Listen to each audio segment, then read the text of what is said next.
Behind the Iron Curtain, 100 miles inside East Germany, Berlin was divided by a wall. In 1961, this created West Berlin. Overnight, on the 13th of August, families were split in two.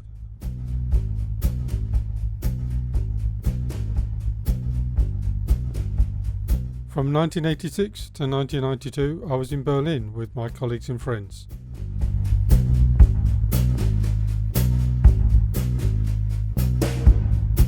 In 1986, I was in the Royal Air Force. One of my most enjoyable postings was to spend 6 years in Berlin. After a gap of 30 years, I have returned to see how the city has reinvented itself. I am revisiting some places that have a special meaning to me and my colleagues. These are Mike Hancock, Douglas Shorter, Frank Morley, and John Conlon. We look back after our time in Berlin and the consequences of 1989 when the wall fell.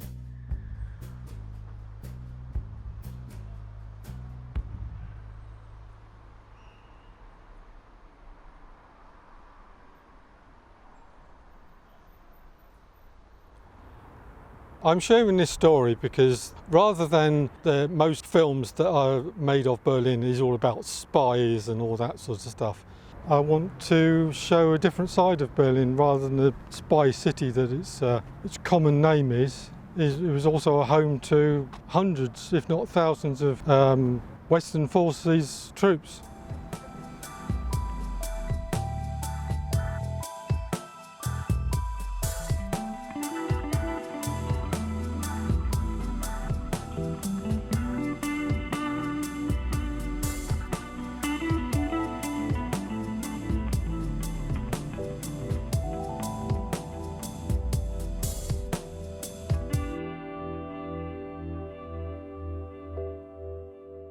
My first impressions when I got off the plane were, oh, it's another RAF camp. Runways, hangars, that sort of thing. But then after a few weeks I thought, this is pretty good, I like this. I found that Berlin was fairly different from what I was expecting. It was a lot greener than I expected. I was thinking more concrete jungle because of all the films you've seen and TV reports. As regards to my expectations of being in Berlin, because I'd lived on RAF camps all my life, my father was RAF, it wasn't much different until I went off the camp and went downtown. Different language, different culture, but as I say, because I spoke the language and got better and better, it was quite an experience. Ooh, it's difficult to say whether I was prepared or not because I didn't really know what to expect. I was pleasantly surprised that it wasn't as enclosed as I thought it was going to be. But you're always aware that there could be foreign people out there trying to entrap you. I trained as a Russian linguist and then I further trained as a German linguist. And we worked at a place called Teufelsberg, which was basically a listening post. If you see American videos about the place, you'd think we were all spies, but basically we were monitoring air-to-air and air-to-ground traffic of the Russian Air Force and German Air Force.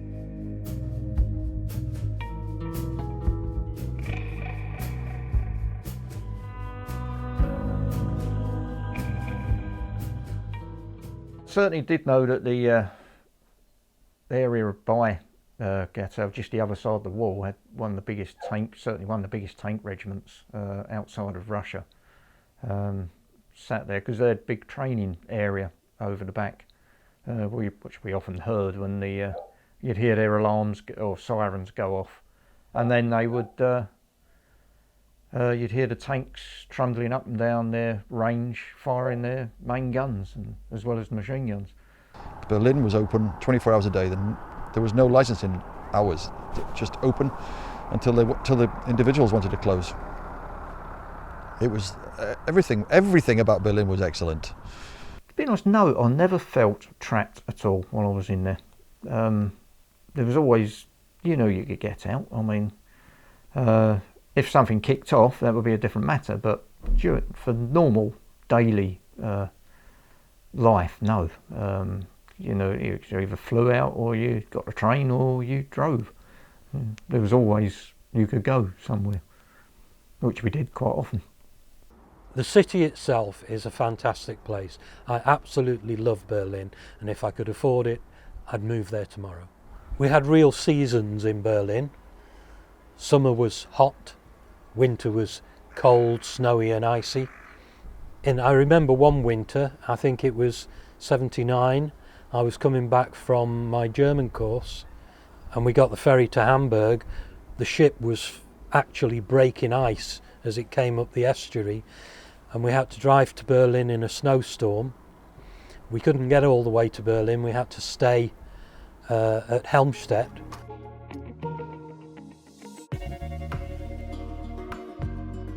Situated deep in the Grunewald lies Teufelsberg, the Devil's Mountain. It now looks like an art installation, but once was centre of operations for 26SU. Most of us spent our working time here. This is the main entrance to Teufelsberg. So in the winter we used to go outside, and they had a little sign outside, and it says, be careful, it's cold outside, be careful, skins at -60. No.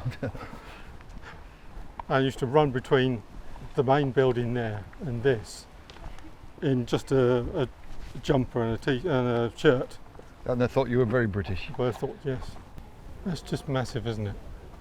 I reckon that's just, they were building something and just the wall fell down and they didn't finish it.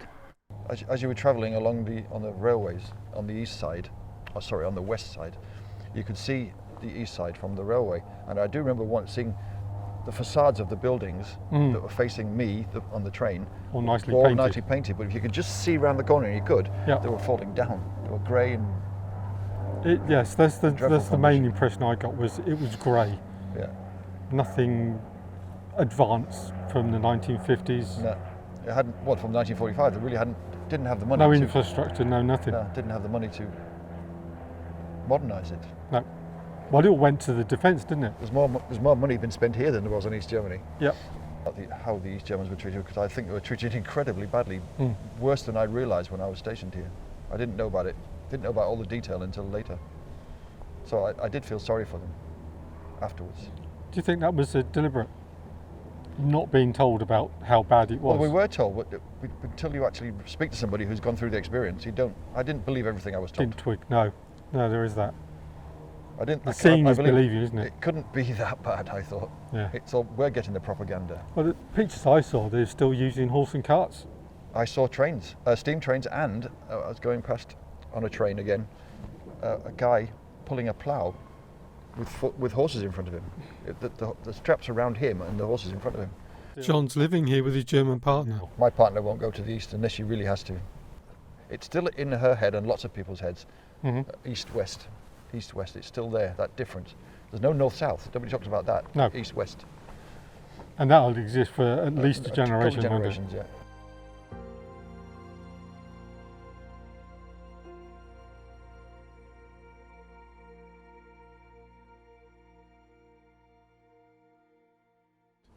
We had very limited physical contact, but we did have an electronic contact. We passed messages and that sort of stuff. You have a social contact as well. Yeah, social contact. The as well. American British picnic every year. American picnics was good.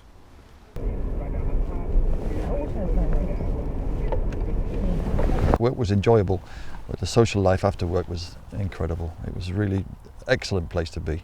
We used to meet in town at 8 o'clock and come back home at 6 o'clock in the morning. It was a regular occurrence, going out, staying out all night. Sometimes stayed out all night and went straight to work.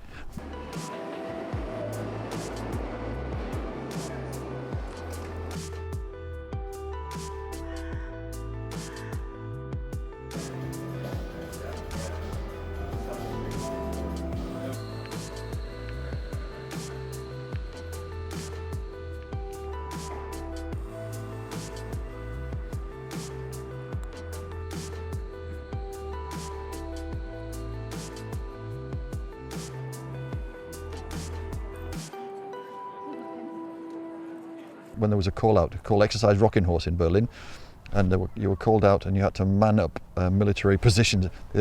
Trying to get the Air Force to be military is quite a challenge. There was always a story that once you got off the plane, your first time in Berlin, the East German guards had taken your photograph from their watchtowers.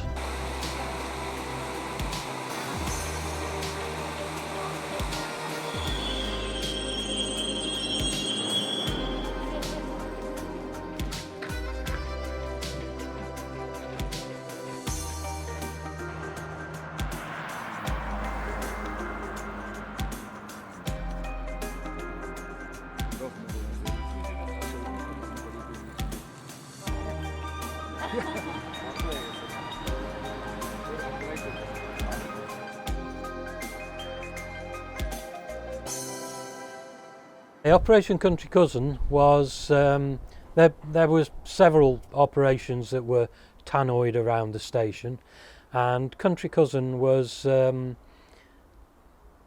called if there was a defector coming across the wall into the station.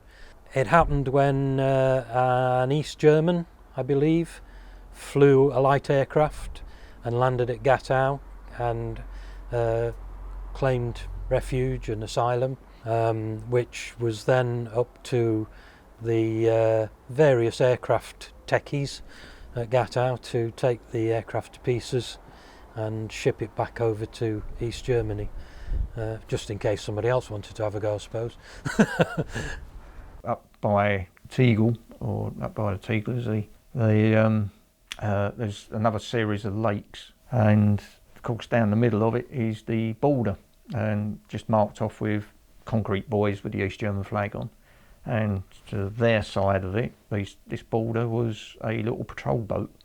Pilot and the observer just went, "Oh, look at that down there." And the next thing I know, they've flipped the helicopter. They've gone up a bit, couple of other, probably about another 2,000 feet. Flipped the helicopter over, dived down, and as they're going down over the top, across the border, over the top of this little patrol boat, giving it taka taka taka taka taka as they flew over it. But on the back was this little East German conscript with his AK-47s, looking up and going, and started panicking, trying to get his rifle, and I'm thinking, I'm going to die here. Berlin, after the wall came down, it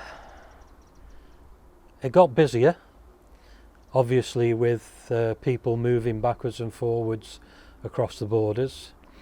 The biggest, most noticeable change, especially around the surrounds of the main city. So we were in Gatow, Kladow area. There was also Charlottenburg, Spandau, Wedding.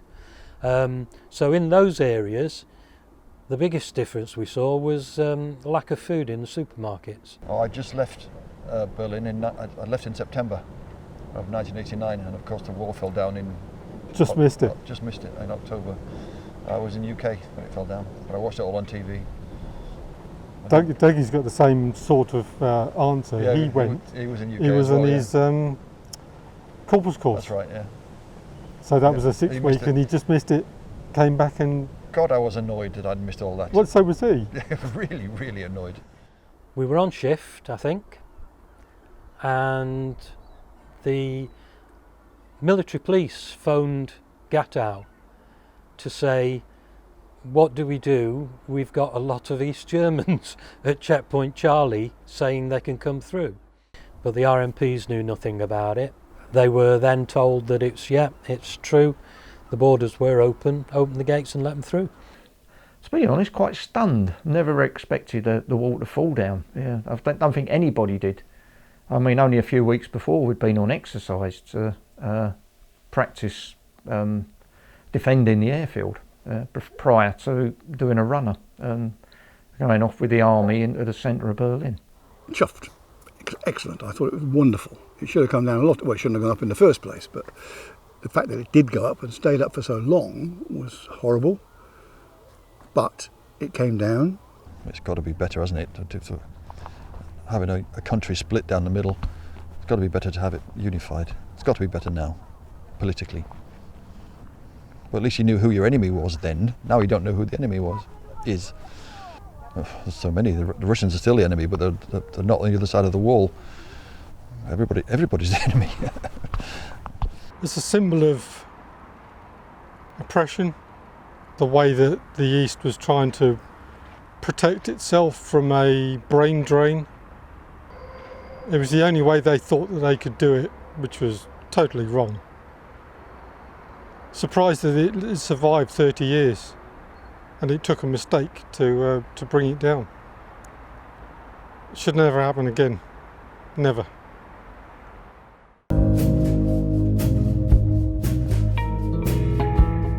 In 1992, we all went home, taking our toys with us. But the game goes on.